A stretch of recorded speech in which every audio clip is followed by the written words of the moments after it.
Hello student, welcome to SP Learning. Today we discuss about by the subject of the SP secretarial practice, which is our 12 main important subjects, was scoring subject also theory subject. So today we discuss about by the SP's first chapter, which name is Introduction to Corporate Finance. अब सबसे पहले thinking mind में ये आती है कि what is a corporate finance. ये corporate finance होता क्या है.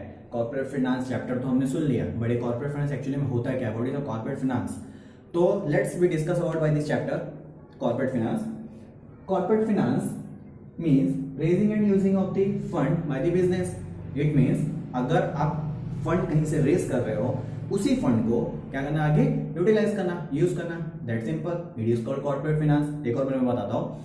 कॉर्पोरेट फिनेंस मतलब क्या होता है. कॉर्पोरेट मतलब एक तरह का बिजनेस ऑर्गेनाइजेशन, और फिनेंस मतलब पैसा, मुद्रा, पैसा जो हमारे पास होता है. तो यहाँ पे कहीं से हमने पैसा लिया, अब वो कहीं से भी ले सकते हैं. फॉर एग्जांपल कहीं से भी. अब आपके माइंड क्वेश्चन आएगा कि कहीं से कहाँ से. फर्स्ट ऑफ ऑल जो बड़े बड़े ऑर्गेनाइजेशन होते हैं, बिजनेस होते हैं, वो क्या करते हैं, जो पैसा होता है वो क्या करते हैं, इक्विटी शेयर से करते हैं. कभी किसी से लोन लिया करते हैं बैंक से वगैरह, कभी पब्लिक डिपॉजिट किया, तो कहीं से भी पैसा रेज करते हैं. उस पैसे को उन्होंने क्या किया, रेज किया, बढ़ाया. रेज करने के बाद उसी पैसे का क्या किया, यूटिलाइज किया. अब दूसरा क्वेश्चन आ गया कि यूटिलाइज कहाँ किया, पैसे का इस्तेमाल कहाँ किया. तो पैसे का इस्तेमाल कैसे, कहाँ पे किया, मशीनरी खरीद ली, कहीं पे इन्वेस्टमेंट कर दिया, शेयर्स इशू कर दिए. बहुत सारी थिंकिंग रहती है कि पैसे को यहाँ पे यूटिलाइज किया उन्होंने. तो यहाँ पे हमें देखना है कि कॉर्पोरेट फाइनेंस होता क्या. तो कॉर्पोरेट फाइनेंस मतलब फंड आपने कहीं से रेज किया और उसी रेज किए हुए फंड को कहीं क्या किया, यूटिलाइज किया, यूज किया. That is called corporate finance. That simple. तो यहाँ पे अकॉर्डिंग टू वेरियस ऑथर, बहुत सारे ऑथर ने यहाँ पे कॉर्पोरेट फाइनेंस को डिफाइन किया गया है, but in the books of secretarial practice only one author can define it in a simple way, easy way. It is a corporate finance which his name is Henry Fayol. आपने नाम सुना होगा, but ये अलग Henry है. इन्होंने एक अलग हेनरी हॉटलर नहीं है, इन्होंने हेनरी एक सेक्रेटरी प्रैक्टिस में कॉर्पोरेट फाइनेंस को डिफाइन किया गया है. क्या बोला उन्होंने, एक सिंपल थिंग बोली है, एक छोटी सी लाइन में, आपको टेक्स्ट बुक में डिफाइन की गई है, बट मैं उसको स्पेसिफाई करके दो वर्ड में आपको उसका मीनिंग बताता हूं. विच मीन्स हेनरी यहाँ पे क्या बोल रहे हैं, Henry talkings acquisition and use of capital. ये भी हेनरी भी वही बोल रहे हैं कि यहाँ पे भैया सामने से आपने क्या किया, पैसा कहीं से एक्वायर किया. एक्विजिशन मतलब कहीं से लाना, खरीदना, लेना, कुछ भी चीज करना. आपने वो पैसा क्या किया, वहां से एक्वायर किया, और उसी पैसे को आपने क्या किया, आगे कैपिटल के लिए यूज कर लिया. अब वो चीज विट इज द मीनिंग, कैपिटल, पूंजी, पैसा, इन्वेस्टमेंट. आपने उसी पैसे को रेज करके उसी पैसे का कहीं इन्वेस्टमेंट कर दिया. That simple. It is called corporate finance. Henry भी हमारे वही बोलते हैं कि यहाँ पे acquisition and use of capital. That simple.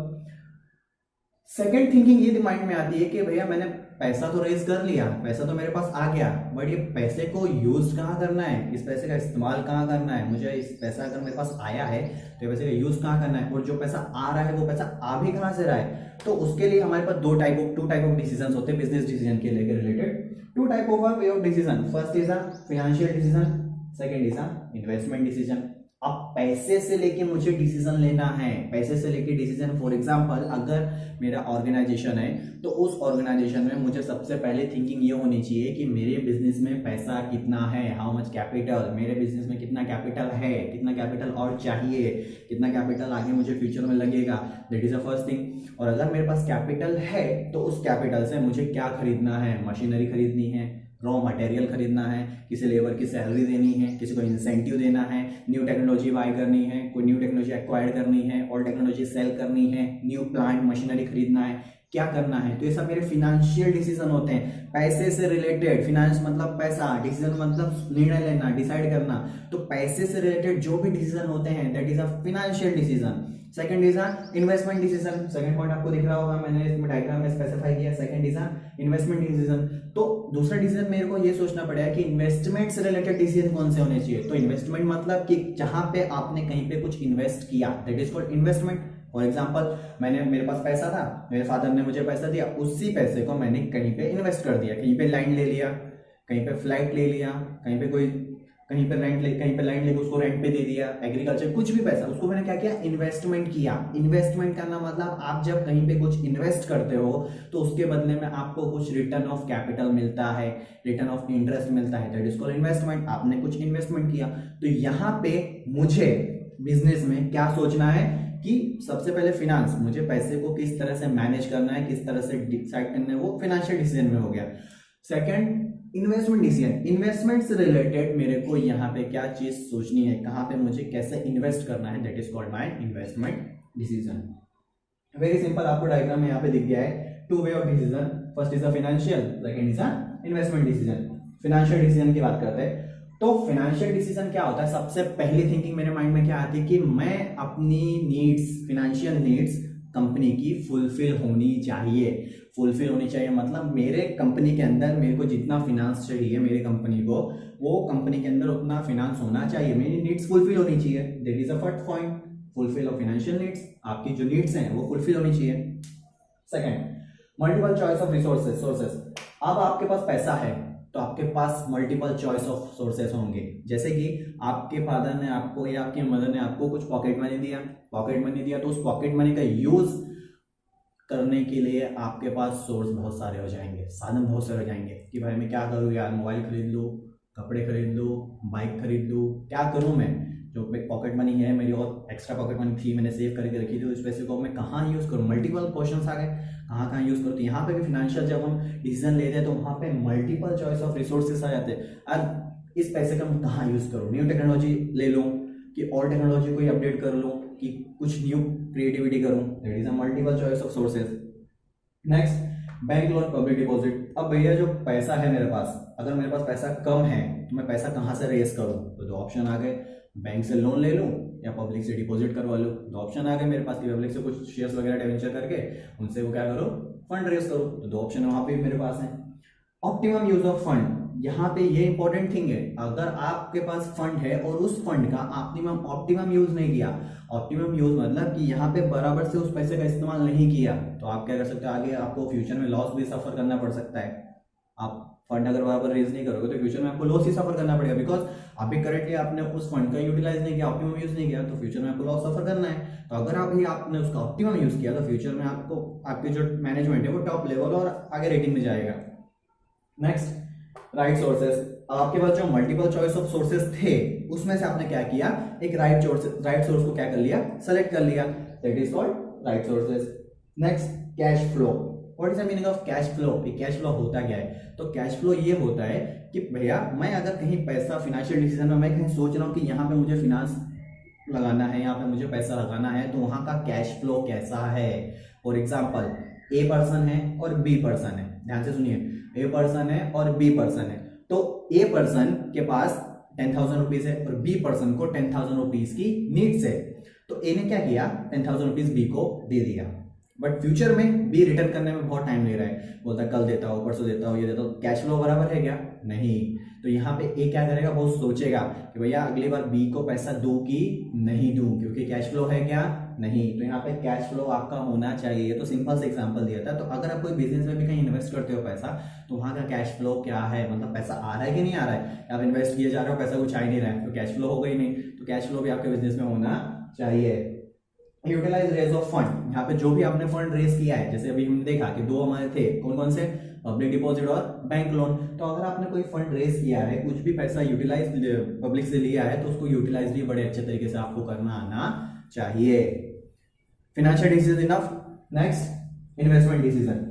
तो इन्वेस्टमेंट डिसीजन यहाँ पे आपको सबसे पहला पॉइंट है, यूज फंड सिस्टमैटिक मैनर, कि भैया आपके पास जो पैसा आया है उस फंड को सिस्टमैटिकली यूज करो। सिस्टमैटिकली अगर आप यूज नहीं करोगे तो वो पैसा आपका वेस्ट जाएगा, आप कहीं ना कहीं उसमें यूज नहीं कर पाए। फॉर एग्जांपल, आपके ऑर्गेनाइजेशन में मशीन अच्छी नहीं है या टेक्नोलॉजी अच्छी नहीं है, तो आपका मेन मोटो क्या होना चाहिए, उस टेक्नोलॉजी को अपडेट करना। फंड को आपको कहाँ यूटिलाइज करना है, किस तरह से यूटिलाइज करना है, वो आपको आना चाहिए। तो मतलब अगर आप कहीं पे भी इन्वेस्टमेंट कर रहे हो तो उस इन्वेस्टमेंट में आपको systematically manner use of fund आना चाहिए, कि अगर भैया मैं यहाँ पे पैसा इन्वेस्ट कर रहा हूँ तो मैं सही इन्वेस्ट कर रहा हूँ क्या, सिस्टमैटिकली मेरा पैसा जा रहा है क्या, वो सब आपको आना चाहिए। Second, maximum return. सबसे पहले आज की दुनिया में सबको ये चीज सोचता है कि अगर मैं 10 रुपए भी कहीं इन्वेस्ट करूं तो 10 का मुझे 12 मिलना चाहिए, 15 मिलना चाहिए, 11 मिलना चाहिए, 20 मिलना चाहिए। क्यों? क्योंकि सबको मैक्सिमम रिटर्न चाहिए भैया, कम समय में सबसे ज्यादा प्रॉफिट सबको कमाना है। तो यहाँ पे सबसे अच्छी थिंकिंग ये है कि अगर आपको पैसा है, अगर आपकी कंपनी ऑर्गेनाइजेशन के पास फंड है, अवेलेबल फंड है, फुलफिल फंड है, तो उस फंड को, उस इन्वेस्टमेंट को आपको कहाँ यूज करना है, किस वे में यूज करना है कि आपको मैक्सिमम रिटर्न आए।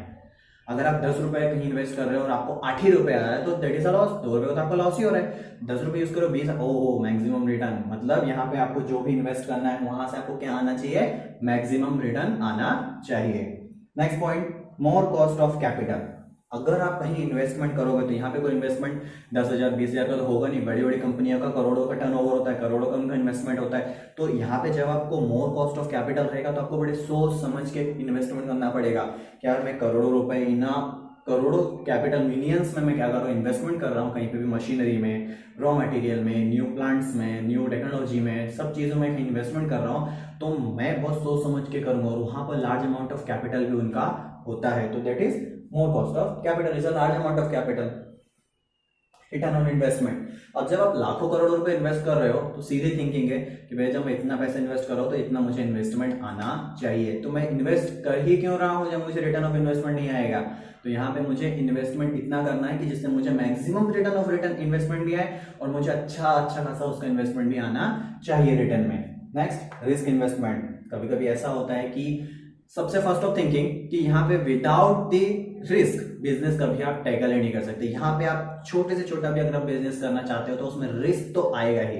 अगर आप रिस्क से डर गए, फॉर एग्जाम्पल टीवी में एडवर्टाइज है ना, माउंटेन ड्यू डर के आगे जीत है, तो यहाँ पे बिजनेस के आगे जीत है। अगर आप बिजनेस कर रहे हो तो वहां रिस्क आपको आना ही है। अगर रिस्क आपने टैकल कर लिया तो आप आगे जाके सक्सेसफुल एंटरप्रेन्योर बिजनेसमैन आप बन सकते हो। तो वैसे ही यहाँ पे सीधा थिंकिंग बोल रहा है रिस्क इन्वेस्टमेंट। यहाँ पे अगर आप कहीं पे भी इन्वेस्टमेंट करोगे उसमें मिनिमम नहीं तो आउटपुट्स में रिस्क रहना ही है, मतलब रिस्क उसमें आएगा ही, गारंटी रिस्क आएगा।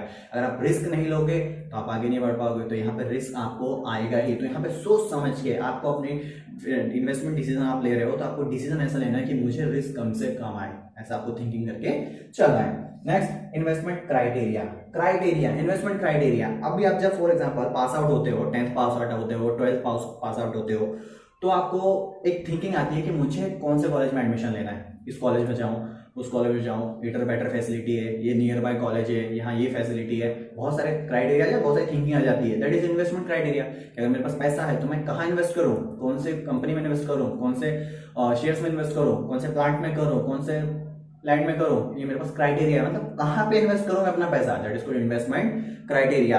यहाँ पे इन्वेस्टमेंट क्राइटेरिया मेरे पास आ जाता है कि मुझे कहाँ पे इन्वेस्ट करना है, किस वे में इन्वेस्ट करना है, that is my investment criteria. Financial decision, investment decision. यहाँ पे इन्वेस्टमेंट डिसीजन को कैपिटल बजटिंग भी बोला जाता है, एक तरह का कैपिटल बजटिंग भी बोला जाता है। इन्वेस्टमेंट जो आपका डिसीजन होता है उसको कैपिटल बजटिंग बोला जाता है। और सबसे पहली बात, अगर आप इस चैप्टर में सबसे पहले अगर आप इंट्रो भी पढ़ते हो, मीनिंग पढ़ते हो, तो ये चीज आप कॉमर्स वाले स्टूडेंट को मैं सिंपल वे में बता रहा हूं कि यहाँ पे finance is the life blood of the business. आज जैसे हमारे शरीर में ब्लड की जरूरत होती है चलने के लिए, ब्लड चाहिए, ब्लड पे शरीर रहता है, तो वैसे ही फिनांस एक तरह का बिजनेस का ब्लड है। अगर ब्लड नहीं होगा शरीर नहीं चलेगा, वैसे ही फिनांस नहीं होगा तो बिजनेस भी चलेगा नहीं। तो finance is the blood of business. इसलिए कभी भी कोई बिजनेस करो तो उसमें डिसीजन भाई लेना जरूरी है, जैसे कि इसमें फाइनेंशियल और इन्वेस्टमेंट डिसीजन। तो यहाँ पे कॉर्पोरेट फाइनेंस में आपको ये छोटे छोटे टॉपिक्स हैं, ये आपको इजीली समझ गए होंगे। और सबसे पहली बात, यहाँ पे जितने भी मीनिंग पॉइंट्स हैं ये मैंने ऑन वर्ड खुद बना के यहाँ पे लिखे हैं, तो आपको इजीली पढ़ने में, इससे आप ऑन वर्ड आप खुद लिख सकते हो। एक तरह के छोटे छोटे नोट्स बना के दिए मैंने, तो आप ऑन वर्ड भी उसमें एक्सप्लेन कर सकते हो।